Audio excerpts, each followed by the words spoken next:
संस्कृत दिवस।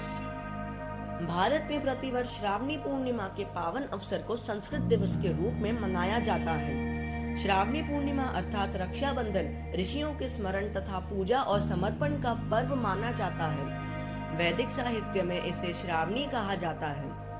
इसी दिन गुरुकुलों में वेदाध्ययन कराने से पहले यज्ञोपवीत धारण कराया जाता है।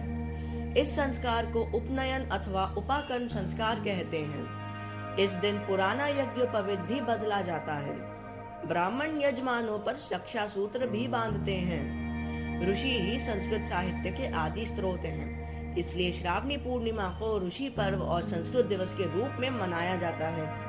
राज्य तथा जिला स्तरों पर संस्कृत दिवस आयोजित किए जाते हैं। इस अवसर पर संस्कृत कवि सम्मेलन, लेखक गोष्ठी, छात्रों की भाषण तथा श्लोकोच्चारण प्रतियोगिता आदि का आयोजन किया जाता है, जिसके माध्यम से संस्कृत के विद्यार्थियों, कवियों तथा लेखकों को उचित मंच प्राप्त होता है।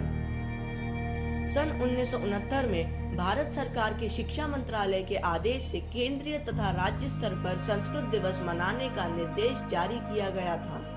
तब से संपूर्ण भारत में संस्कृत दिवस श्रावण पूर्णिमा के दिन मनाया जाता है। इस दिन को इसलिए चुना गया था कि इस दिन प्राचीन भारत में शिक्षण सत्र शुरू होता था। इस दिन वेद पाठ का प्रारंभ होता था तथा इसी दिन छात्रों शास्त्र का अध्ययन प्रारंभ किया करते थे। पौष माह की पूर्णिमा से श्रावण माह की पूर्णिमा तक अध्ययन बंद हो जाता था।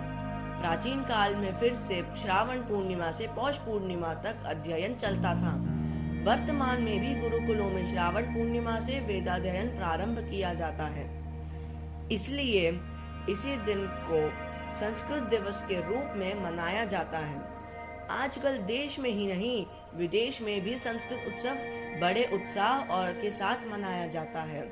जिस सप्ताह संस्कृत दिवस आता है, वह सप्ताह संस्कृत सप्ताह के रूप में मनाया जाता है। देश के समस्त विद्यालयों में इसे धूमधाम से मनाया जाता है। उत्तराखंड में संस्कृत आधिकारिक भाषा घोषित होने से संस्कृत सप्ताह में प्रतिदिन संस्कृत भाषा में अलग अलग कार्यक्रम व प्रतियोगिताएं होती हैं।